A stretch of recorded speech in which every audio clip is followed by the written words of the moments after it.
Yo, je connais Mina, j'espère que vous allez tous et toutes très bien. Aujourd'hui on se retrouve dans cette vidéo un peu spéciale. Je ne savais pas que la vidéo allait prendre un peu ce tournant. C'est la vidéo de mon voyage en France. Comme vous le savez, si vous me suivez sur les réseaux sociaux et si vous ne me suivez pas, je vous invite à aller me rejoindre sur Tally No Sekai. Je suis rentrée en France pendant 2 semaines après 3 ans. Comme je le dis à chaque vidéo, n'hésitez pas à commenter, à liker, à venir me follow sur Instagram Tally No Sekai. Et franchement, sur mes 2 dernières vidéos, il y a vraiment beaucoup de personnes qui ont commenté. Ça m'a fait super plaisir d'échanger avec vous. Et je pense qu'aussi, en fait, de commenter, ça peut aider aussi d'autres personnes qui regardent mes vidéos. Et voilà, d'avoir d'autres retours d'expérience sur une vie d'expatriée au Japon. Donc vraiment, ça m'a fait vraiment très plaisir. J'ai pris le temps de répondre à tout le monde. J'espère aussi que ça vous fait plaisir, que je peux vous aider d'une quelconque manière. Et sans plus attendre, c'est parti. On va voir ce que réserve cette vidéo et ce vlog un peu spécial, si je peux dire ça comme ça. En fait, vous allez le voir dès le début de la vidéo. C'est fou parce qu'en fait, ce que je ressens avant même de venir en France, en fin de compte, a été acté. Enfin, c'est exactement ce que j'ai vécu. Je peux dire qu'en fait, ce voyage a plus été une thérapie qu'autre chose, si je veux dire comme ça. Un peu cher la thérapie pour plus de 4000 € le billet. Mais bon, bref, du coup, il y aura beaucoup de moments où je parlerai comme ça, je vous expliquerai, je vous donnerai mon ressenti, ce qui s'est passé. Parce que, bien évidemment, je n'ai pas pu filmer pour des raisons très personnelles et confidentielles. Mais en tout cas, j'espère que, en fait, ça vous donnera un peu une idée de ce qui peut se passer quand on s'expatrie aussi loin. Et également, en fait, de vous dire que vivez les expériences, c'est-à-dire que même si dans mes vidéos je reflète quand même, on va dire, je vends pas du rêve, faut dire ce qu'il y a, je vends pas spécialement du rêve par rapport au Japon. Je partage juste en fin de compte mon expérience. Et une expérience d'expatrié, non, c'est pas tout rose. Et mais c'est pas parce qu'en fait que c'est pas tout rose qu'on le fera pas. Et je pense vraiment que ce genre d'expérience, il faut que vous le fassiez pour vous. Si c'est vraiment ce que vous ressentez, il faut le faire. Et après que vous l'ayez fait, il n'y a pas de problème à revenir en France. Il y a pas de... Ça veut pas dire que ça a été un échec. Il n'y a pas de... Vous voyez ce que je veux dire? C'est des fois, quand on a un rêve comme ça, les gens qui sont en France vont me dire « Ah, mais tu vas rester là-bas, ou ça se trouve de toute façon tu vas revenir en France, parce que tu verras que c'est pas... » En fait, on s'en fout de ce que disent les gens. Juste vivez votre expérience. Si vous sentez que vous devez venir au Japon, c'est que peut-être quelque part, vous devez apprendre quelque chose, vous devez évoluer. Et c'est ok with that, you know. Et si tu restes toute ta vie au Japon, c'est ok. Si tu as envie de revenir en France, c'est ok. Si tu veux changer de pays, c'est ok. Si tu veux revenir en France, repartir au Japon, en fait, c'est ok. En fait, il n'y a pas de mauvaise décision. Pour moi, la mauvaise décision, c'est de ne pas prendre de décision, les gars. Donc sans plus attendre, je vous laisse avec les vidéos qui suivent. Yo, je connais Mina, j'espère que vous allez tous et toutes très bien. On se retrouve aujourd'hui, comme vous le voyez là au fond, c'est les valises. C'est le jour J, on rentre en France pour 2 semaines, voilà, pour des vacances après 3 ans. Donc comme je vous l'ai dit, comme je vous l'ai demandé sur Instagram, vous avez été nombreux à me dire ouais vas-y fais-le, pourquoi pas, filme-nous, record-nous le truc. Donc c'est parti, let's go. J'ai pris ma GoPro au cas où ça va se baigner au calme. Normalement il y a un voyage qui est prévu, donc c'est parti. Là je stresse, je suis en panique, je vous jure. Je sais pas, tu sais, après 3 ans, 3 ans il se passe plein de trucs, 3 ans tu changes et voilà, mais tu sais, il y a un moment donné, il faut affronter pour avancer. Donc j'espère que vous allez kiffer ce vlog. Je sais pas encore comment ça va se passer. Je sais pas si je posterai, je vais faire un jour, je vais record tous les jours. Je sais pas si je vais faire plusieurs épisodes. Je pense que je vais y aller au feeling. Tu vois ce que je veux dire? De toute façon, les vlogs, c'est du feeling. Donc on verra bien en tout cas. Sans plus attendre, je pense que il est temps que je commande mon Uber et que je me rende à l'aéroport d'Haneda.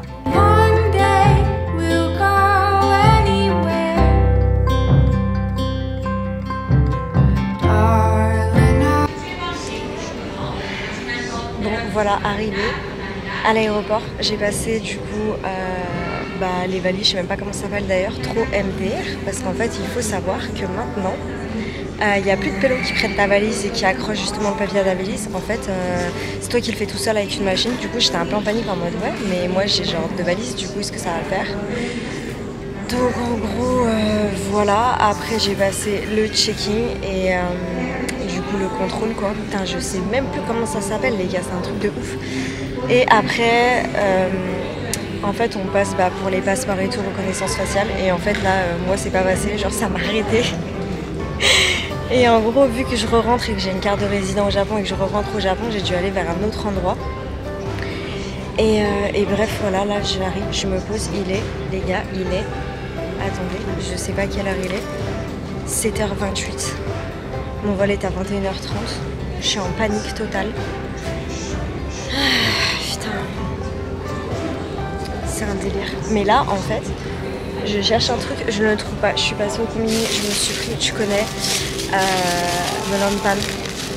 Je me suis pris dorayaki, tu connais la base. J'ai une putain de sale gueule dans le retour. J'espère que ça va le faire. Et j'ai pris une bouteille d'eau et je pense que je m'en reprendrai une autre parce qu'en fait dans l'avion ça me casse toujours les couilles d'appeler H24 la meuf pour avoir un verre d'eau. Du coup je pense que je vais juste me prendre 2 bouteilles d'eau. Au moins je suis sûre, en fait j'aurai 1 litre sur moi.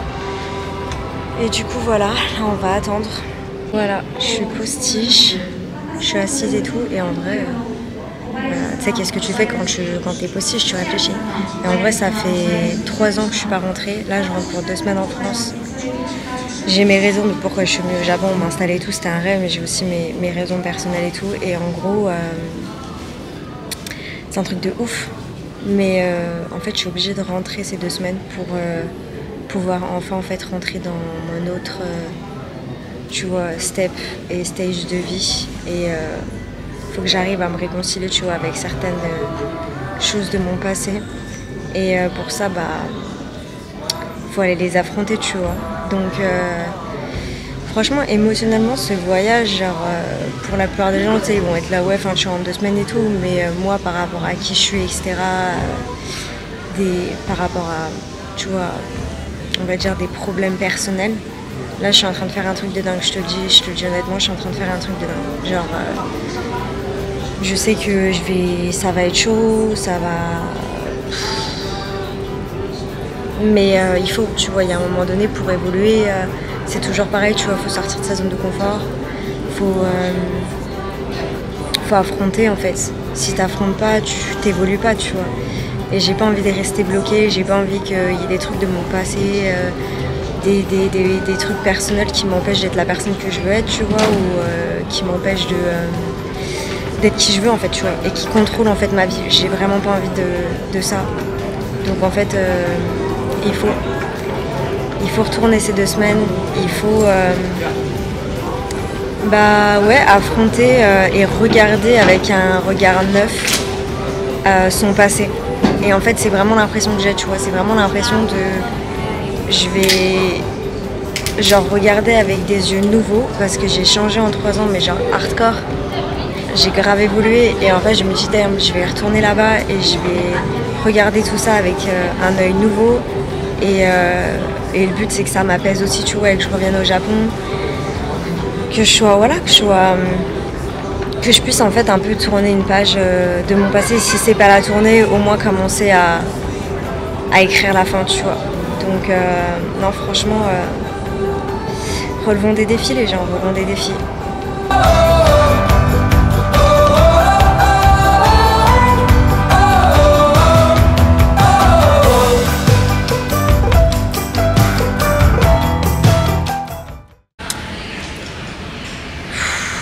On juge pas la gueule. On ne juge pas la gueule. Donc je suis à Francfort, j'attends mon vol de 1h15 à peu près. 1 heure pour Lyon. Le vol. Bah, en fait j'ai pas dormi pendant 14 heures. Et c'était chaud parce qu'en fait mon corps voulait dormir. Mais moi j'arrive pas en fait à dormir. Genre je suis en panique, gadjo. Et en fait si vous voulez il y a un truc qui m'a fait grave paniquer. C'est qu'en fait c'est la première fois que dans un hama pour aller au Japon, j'ai un message par rapport aux turbulences en fait. Genre, tu sais, t'as ton petit écran et t'as un petit message, il y a des turbulences. Là, je me suis dit, comment ça, genre, comment ça, il y a des turbulences, genre, on va avoir des turbulences et tout, genre. Du coup, bref, j'étais en panique et tout. Je me suis dit, donc en fait, pendant les 14 heures, en fait, j'étais un petit peu en panique d'avoir des turbulences. Et vu qu'en plus, si tu veux, là, depuis qu'il y a la guerre en Russie, l'itinéraire a changé. Avant, en gros, on passait par la Russie. En gros, on faisait un petit peu un arc du cercle comme ça. Et maintenant, en gros, c'est simple. On passe par le gros N-Land, les gars. Genre, en fait, tu pars de Tokyo, tu fais ligne droite. Donc, genre, en gros, là, t'as Sapporo et tout. Et en gros, tu vas en ligne droite. Après, tu tournes à gauche. Et en fait, t'es en haut de la terre, mon gars. Et du coup bah ça c'est depuis la guerre, du coup ça a rajouté en vrai, le vol il a duré 14 heures, genre 5, 10 Et je me rappelle quand j'étais partie pendant le Covid, du coup, je crois que j'avais mis 12 heures. 12h30 et tout, donc ça a dû rajouter, je pense, un truc en mode 2 heures ou 3 heures. Donc voilà, j'ai pas dormi, j'étais super stressée, j'ai fait du montage, j'ai même pas fini, genre j'étais là, non mais j'étais trop, en fait j'étais trop motivée, ouais je vais faire le montage pour 2 vidéos alors que rien à voir. J'ai même pas réussi à en faire un parce qu'en fait à un moment donné j'étais tellement fatiguée qu'en fait j'arrivais plus à fixer l'écran et tout, à faire les cuts et tout. Mais j'ai quand même bien avancé sur la vidéo en vrai. Et ouais, c'était long les gars. Je me suis même déterre à acheter un film en japonais, sous-titres japonais, tu vois, pour essayer de comprendre. Et franchement j'étais fière. Franchement j'étais bien, j'étais fière de moi, tu vois. Mais ouais, donc voilà, là il est, attendez, heure française, 6h37. J'ai gardé ma montre en heure japonaise. Il est 1h39 de l'après-midi, bien évidemment. Et mon vol est à 8h30 et j'arrive à 9h45 à Lyon. Je suis claquée et je pense que ça se voit à ma gueule que je suis claquée. Il n'y a pas besoin d'un bac plus 5. Mais voilà, putain, je stresse encore pour ce vol. Mais ça fait bizarre les gars de pas avoir juste des Asiatiques le jour de soir en vrai. Je me dis ça fait trop bizarre. Et voilà, après quand je serai à Lyon, alors à Lyon je pense pas, en fait le truc c'est que je me suis dit vlogger à Lyon. Mais en fait j'ai trop peur qu'on me vole ma caméra les gars, j'ai trop peur. Donc je vais vlogger des bails et tout bien évidemment, mais je sais même pas comment je vais faire en fait, j'ai trop peur qu'on me la vole, wesh. Et en fait déjà il y a ça et je pense qu'en vrai j'hésite limite à parler en anglais. Parce qu'en fait je vais être trop... En fait ça va être trop bizarre que les gens comprennent ce que je dis en fait, tu vois. Du coup je vais voir, je vais réfléchir à ça. De toute façon en vrai je pense pas que je vais aller tant que ça en ville, pour tout vous avouer. Je pense que je vais grave aller à la campagne et tout, donc on verra bien, je vous tiendrai au courant. Et puis j'ai envie de te dire qu'on se retrouve à l'arrivée à Lyon, truc de dingue, après 3 ans.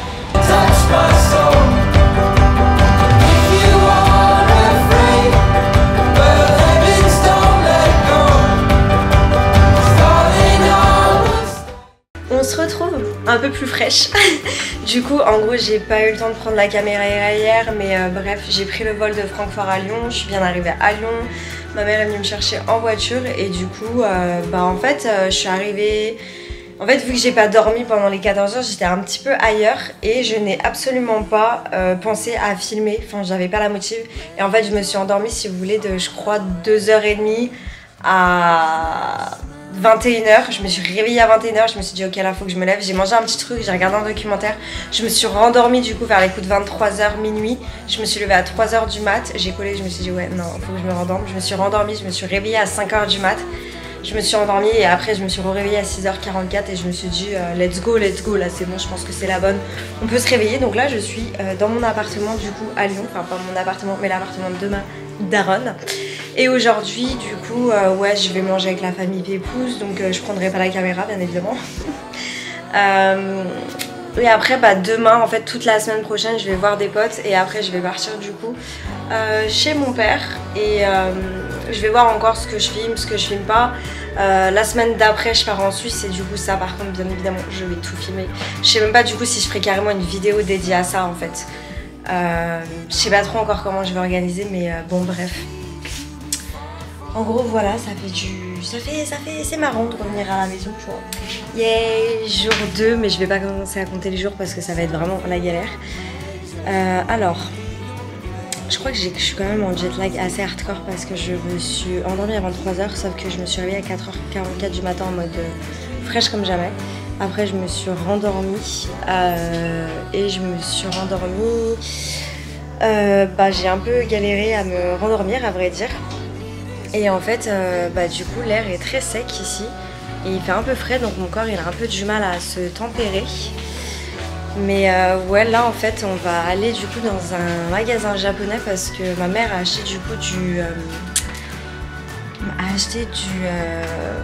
matcha, mais en fait j'ai complètement zappé de ramener mes outils pour faire le matcha, donc on va aller pour checker. Je pense que ça va être très chill aujourd'hui, je pense qu'après je vais essayer de finir le montage d'une des vidéos ou du moins d'avancer du mieux que je peux.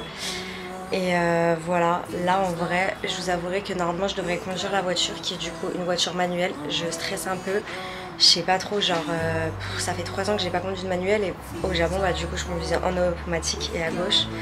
Donc ça fait toujours un peu flipper, même si en vrai je vous montre là. Il fut un temps que j'étais une pilote, voilà. Mais normalement les pilotes restent des pilotes, on espère. En fait ça revient grave vite. Ah non mais en fait c'est comme si j'avais toujours conduit une manuel. Ah non en fait ça revient grave vite. Ah non j'ai... Ah ouais putain. Ah ouais alors qu'au Japon par contre ça me fait pas la même impression. Donc en fait je pense que ça me...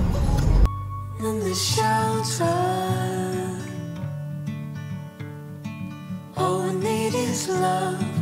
All we need is love in the shelter. All we need is love. All we need is love. Comme vous avez pu le voir, donc normalement les 2 dernières scènes c'était par rapport justement à ce amazing shop japonais qui se trouve du coup au centre de la Guillotière. En fait c'est tellement bizarre, genre quand t'es en France tu kiffes le Japon hardcore et quand t'es au Japon t'as plus cette vibe. Et en fait je te rends vraiment compte que c'est l'image que le Japon donne en fait de l'extérieur, tu comprends ce que je veux dire. Et puis quand tu vis, enfin c'est incroyable, genre la vaisselle que j'ai vue là-bas. Alors peut-être c'est parce que Tokyo c'est tellement grand que tu visites pas tous les endroits, mais j'ai eu même du mal à trouver des assiettes aussi belles. Voilà, là j'avais la vaisselle aussi belle, j'avais tout envie d'acheter les gars. Alors qu'au Japon c'est limite, je suis là dans ta routine de tous les jours et tu perds un peu bah... Ah, la magie japonaise quoi. Enfin oui en fin de compte c'est tout simplement l'image que donne que transmet et que donne le pays de l'extérieur quoi. Et comme tous les pays tu vois, la France est romantique, you know what I mean, like les terrasses et tout.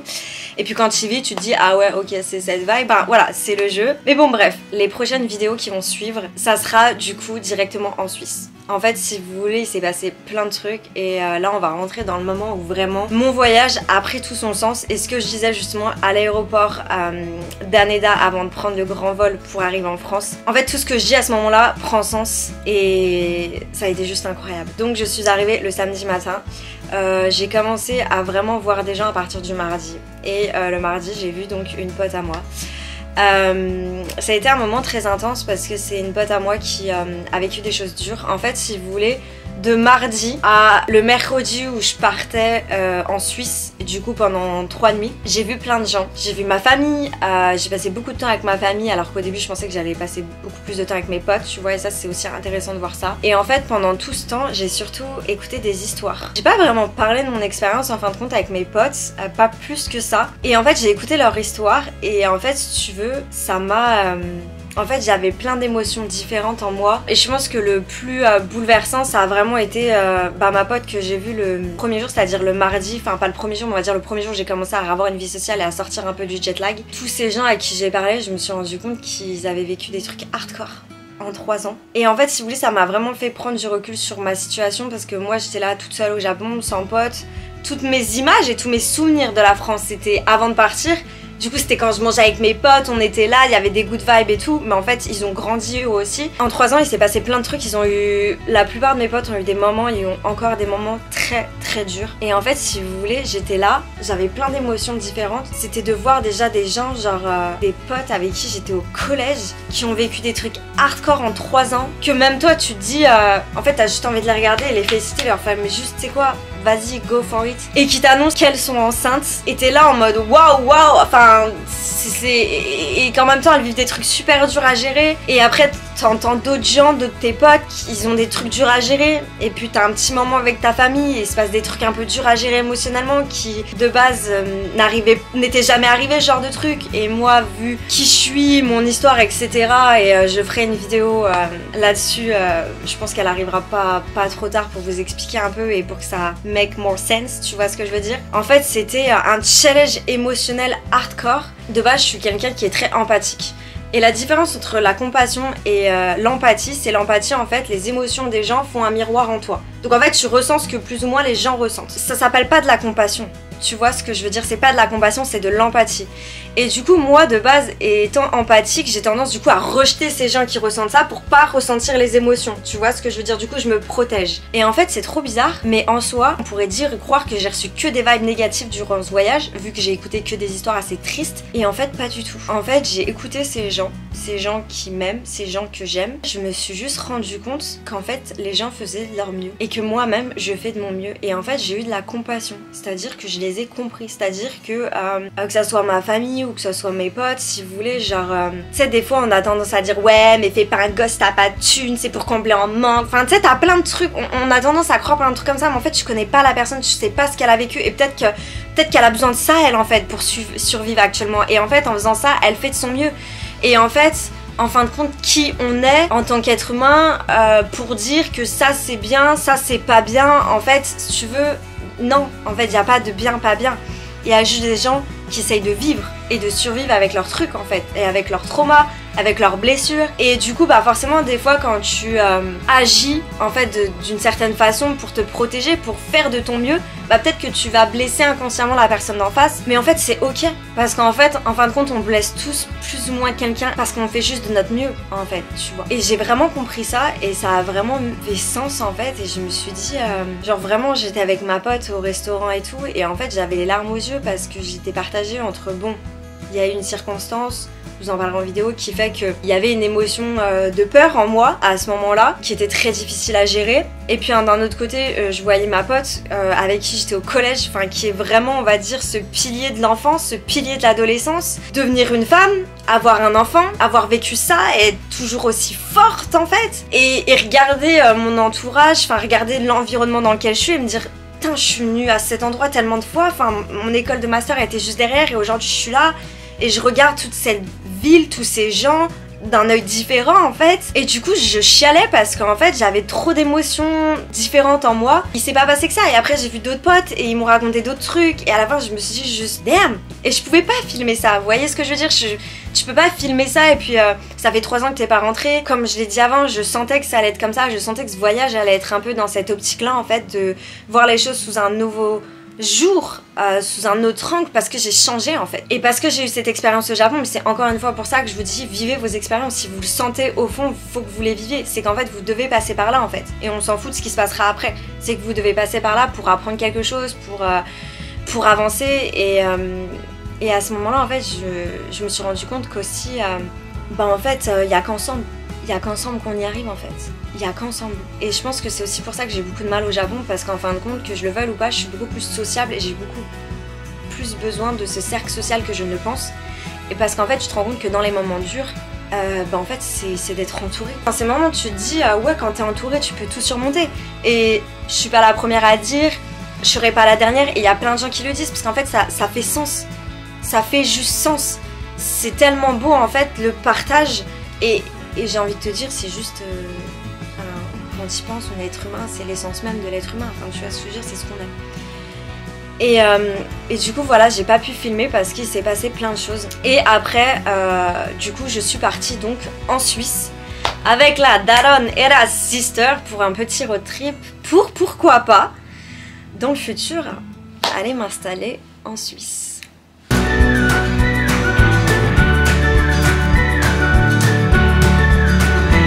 On se retrouve en direct de la Suisse sur une aire d'autoroute.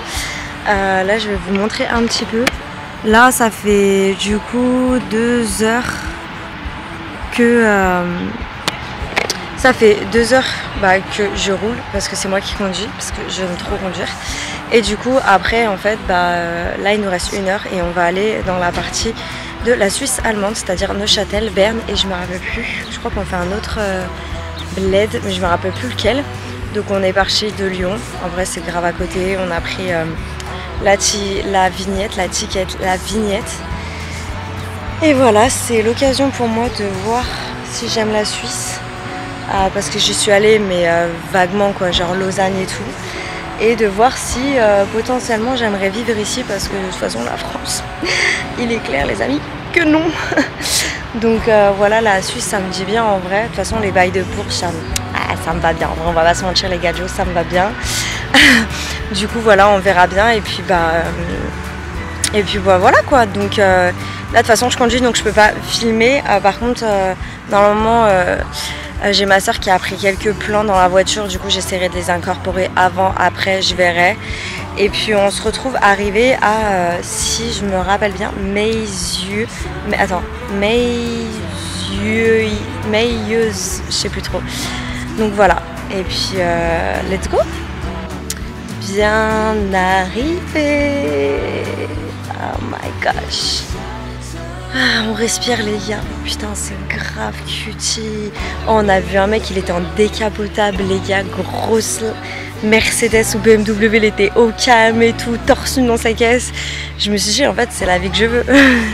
T'es au calme, tu vas faire ton petit paddle là, t'as des gens qui sont, je sais pas si vous verrez dans l'eau, qui sont en train de faire du paddle et tout, t'es trop calme.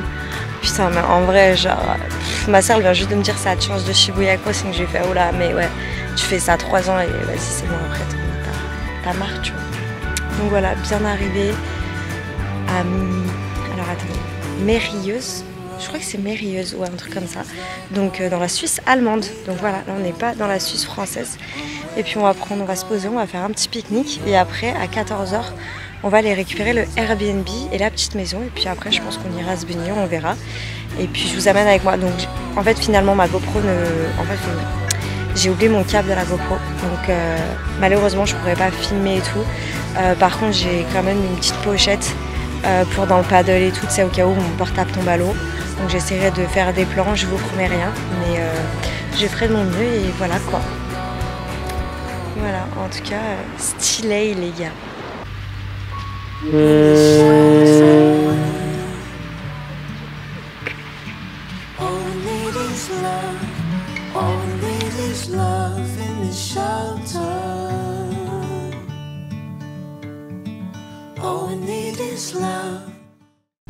Bien arrivé au Airbnb, voilà la personne elle parlait français, là on est en Suisse allemande et du coup je vais faire un petit room tour, c'est vraiment trop cutie.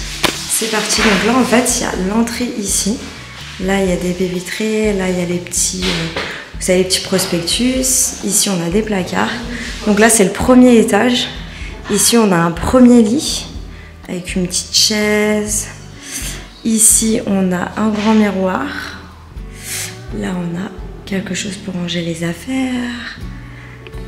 Et ici, on va avoir la salle de bain. J'ouvre la lumière. Ici, on a la salle de bain comme ça. Hop.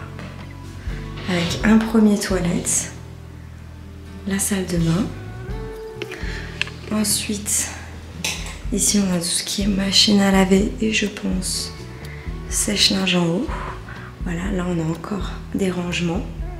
Et ici on a une petite vue sur en fait la terrasse du mec. Donc là maintenant je vais vous amener au deuxième étage. Et du coup nous voici à l'étage. Donc ici on a la cuisine. Là on a la table. Ici on a un deuxième toilette. Et là du coup on a un canapé lit, un petit fauteuil, une petite table, la télé. Et là, on a la vue sur le lac avec là une petite table et chaise. Donc, comme vous avez pu le voir dans les dernières vidéos juste avant, je suis bien arrivée en Suisse. Le Airbnb était juste incroyable. Et franchement, qu'est-ce que c'est beau la Suisse. Je pense que... je ne sais pas ce que est fait l'avenir, mais en tout cas, ça peut être une destination carrément où je peux aller vivre. Pour plein de raisons, économiquement parlant. Et puis vous savez, je vis au Japon, mais en fin de compte, je ne visite pas le Japon. Je pense que d'ailleurs, les gens qui ne vivent pas au Japon, mais qui sont passionnés par le Japon, ont plus visité le Japon que moi en 3 ans. Mais for sure. Donc je pense qu'en fait, quand t'es expatrié au Japon et que t'as une vie comme monsieur et madame tout le monde, je te parle pas de youtubeurs qui gagnent leur vie avec YouTube ou ce genre de métier, hein, je te parle d'une vie vraiment où tu te lèves tous les matins, tu vas au taf, tu fais tes bails. Oui, avec 11 jours de congés payés par an, faut dire à un moment ce qui est, you don't have time. Enfin, t'as pas le time de travel, tu vois ce que je veux dire, t'as pas le temps de voyager mon gars, tu vois, et ça c'est une réalité aussi. Et tu te dis, en France, on a tellement de congés payés, enfin il y a tellement de trucs... incroyable.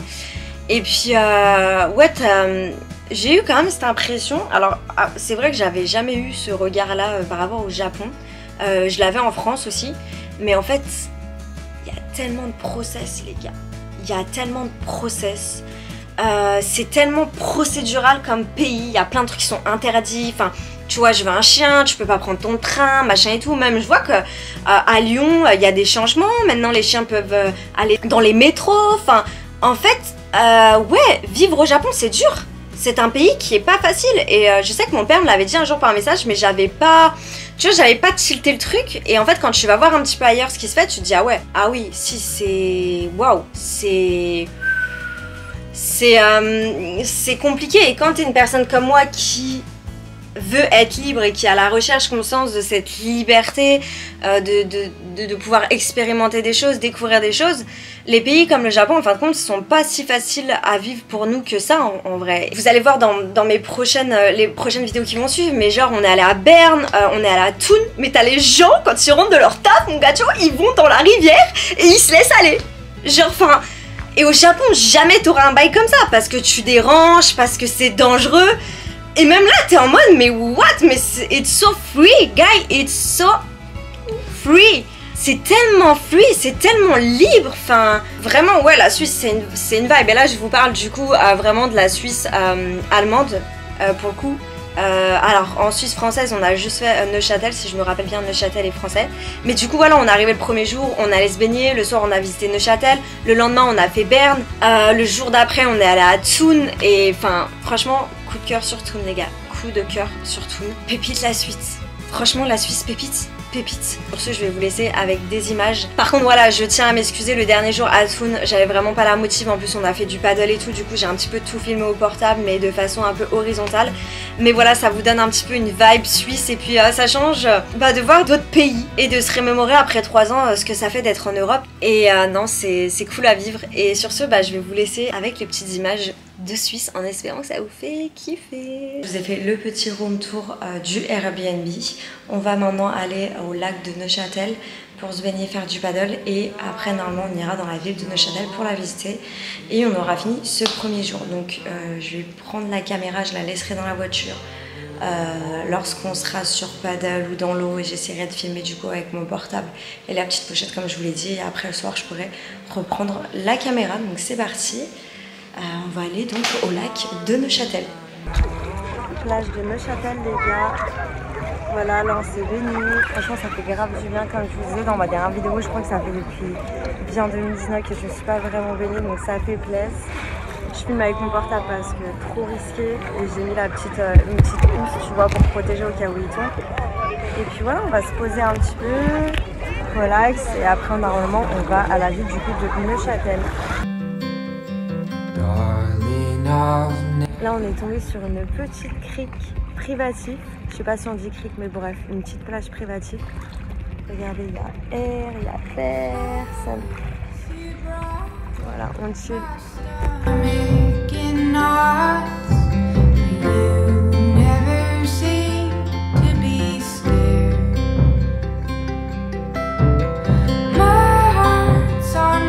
Arrivé au port de Neuchâtel, on s'est garé au parking et là MDR en fait, il y a un bâtiment où c'est marqué Yokoso dessus, du coup ça veut dire bienvenue en japonais. Et en fait il y a plein de monde de ville et tout. Du coup là on va se balader un petit peu et puis après je pense qu'on rentrera ou je sais pas trop encore ce qui est prévu mais voilà quoi. Mais t'es ma truc mon gars Joe.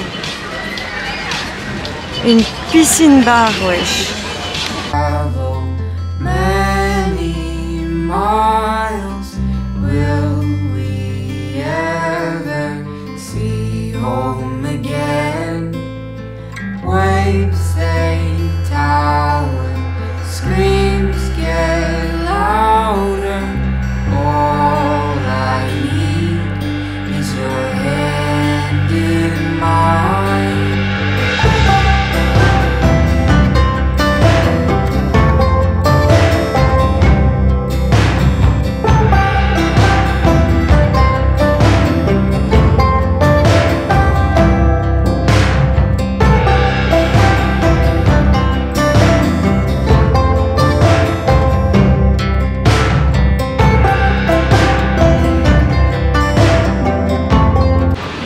deuxième journée qui commence. Là du coup on s'est rendu à la ville de Berne, donc le côté allemand de la Suisse.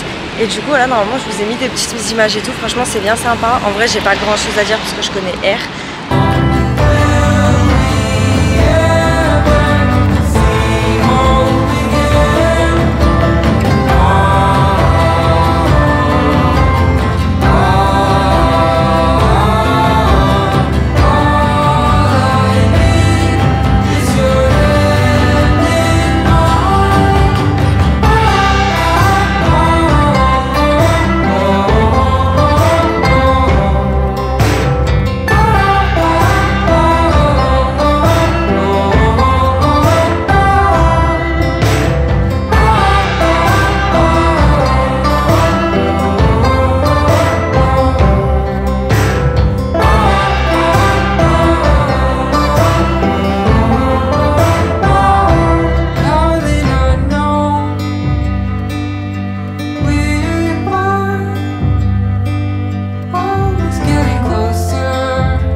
Après ces belles images et ces moments incroyables que j'ai vécu, aucun négatif. Franchement j'ai pris ça comme du positif et je ne regrette absolument pas, même si ça a été vraiment difficile émotionnellement. Ce voyage, je sentais avant de venir, comme on a pu le voir en début de vidéo, qu'il fallait que j'y aille et que ça allait m'apporter quelque chose. Et ouais, ça m'a tellement apporté humainement, ça m'a tellement pu voir les choses différemment, mais aussi être plus fixe, avoir une image plus nette de ce que je voulais pour mon futur. Et aussi un truc important, me sentir aimée.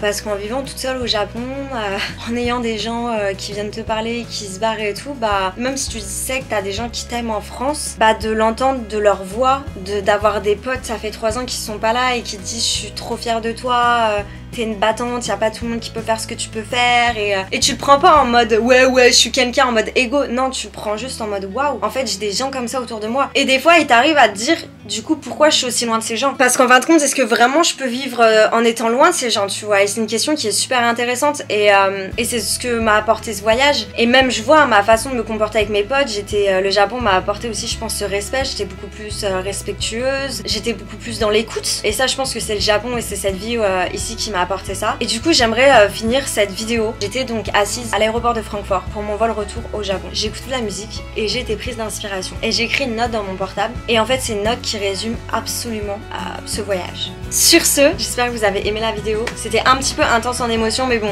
si vous me suivez sur cette chaîne c'est que vous savez que with me it's kind of deep, you know. Je sais pas, c'est moi, hein, j'y peux rien, je suis comme ça. Mais voilà, j'espère que je sais pas, ça vous donnera des good vibes et n'hésitez pas à me dire en commentaire vos histoires, vous aussi avec le Japon. Est-ce que vous êtes venu vivre ici, quand vous êtes retourné en France, que ça vous a fait émotionnellement? Est-ce que vous aussi ça vous a fait grandir?